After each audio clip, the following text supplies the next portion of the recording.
My question is to the Minister for Aged Care. Aged care workers have long been underpaid for work that they do in support of our most vulnerable people. How important is the Fair Work Commission's decision towards these dedicated workers a pay rise? Good question. Give the call to the Minister for Aged Care and Sport. Well, I thank the member for Hasluck for her question.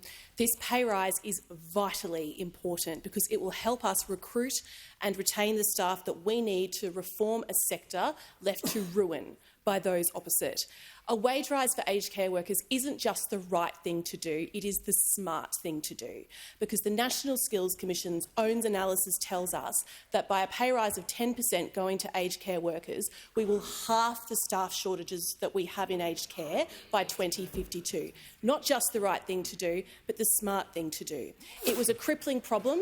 There's a deserving solution, and still the Morrison government did nothing. And they did nothing for years and years and years. Aged care workers were left to languish, earning less than they would have earned stacking shelves at the supermarket. They were left to languish without hope of a pay rise. They were left to languish without any kind of respect, and they were left on the front line of COVID without adequate protection.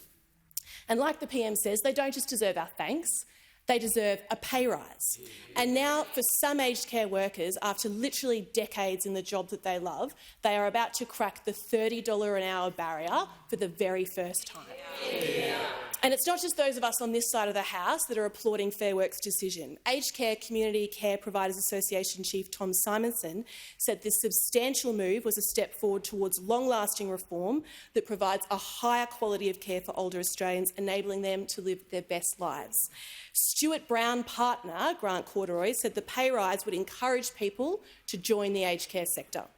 While Bupa Villages and Aged Care Australia Managing Director Andrew Kincaid said the decision was an important first step towards recognition of the critical role our aged care workforce plays in caring for our elderly.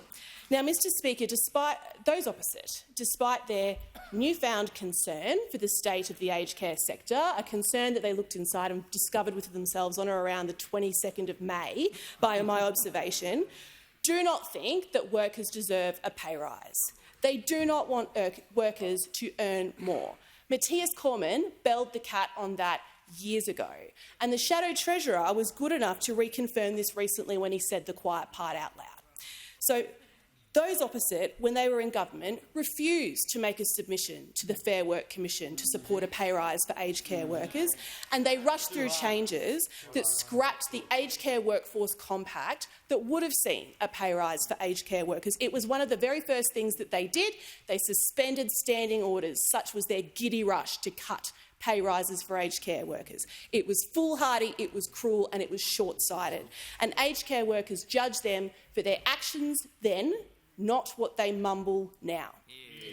So I want to thank those staff, the union members in the sector who fought against them for this interim pay rise that they so thoroughly deserve. The Minister's time has concluded.